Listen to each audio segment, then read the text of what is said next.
দক্ষিণ এশিয়ার ভূরাজনীতিতে বাংলাদেশ এখন এক গুরুত্বপূর্ণ কৌশলগত অবস্থান দখল করে আছে। ভৌগোলিক অবস্থান, বঙ্গোপসাগরের সামুদ্রিক সম্পদ ও আঞ্চলিক সংযোগ প্রকল্পকে কেন্দ্র করে দেশটিকে ঘিরে চীন, ভারত ও যুক্তরাষ্ট্রের মধ্যে বাড়ছে কূটনৈতিক টানাপোড়েন। চীন দীর্ঘদিন ধরে বাংলাদেশের অন্যতম বড় বাণিজ্যিক অংশীদার। অবকাঠামো উন্নয়ন, সড়ক, বন্দর ও বিদ্যুৎ খাতে বিপুল বিনিয়োগ করেছে বেইজিং।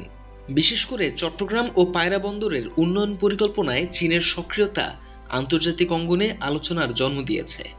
অন্যদিকে ভারত চায় প্রতিবেশী বাংলাদেশে নিজেদের প্রভাব অটুট রাখতে। নিরাপত্তা, সীমান্ত সহযোগিতা, বিদ্যুৎ ও জ্বালানি বাণিজ্যে দুই দেশের ঘনিষ্ঠতা থাকলেও চীনের বাড়তি প্রভাব নিয়ে দিল্লির কূটনৈতিক অস্বস্তি স্পষ্ট।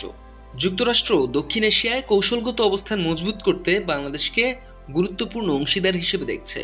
ইন্দো প্যাসিফিক কৌশল বাস্তবায়নে ওয়াশিংটনের নজর এখন ঢাকায়।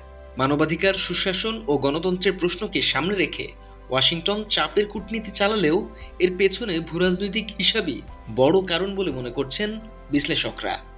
বিশেষজ্ঞরা বলছেন, বাংলাদেশের সামনে এখন বড় চ্যালেঞ্জ বড় শক্তিগুলোর প্রতিদ্বন্দ্বিতার মধ্যে ভারসাম্য রক্ষা করা। অর্থনৈতিক উন্নয়ন অব্যাহত রাখতে চীন ও ভারতের সঙ্গে বাণিজ্য বাড়াতে হলেও কৌশলগত কারণে যুক্তরাষ্ট্রের সঙ্গে সম্পর্কও সমান গুরুত্বপূর্ণ। ফলে বাংলাদেশকে ঘিরে এই ভূরাজনৈতিক টানাপোড়েন শুধু আঞ্চলিক নয়, বৈশ্বিক কৌশলেরও বড় অংশ হয়ে উঠছে। নিউজ ডেস্ক, মাতৃভূমির খবর।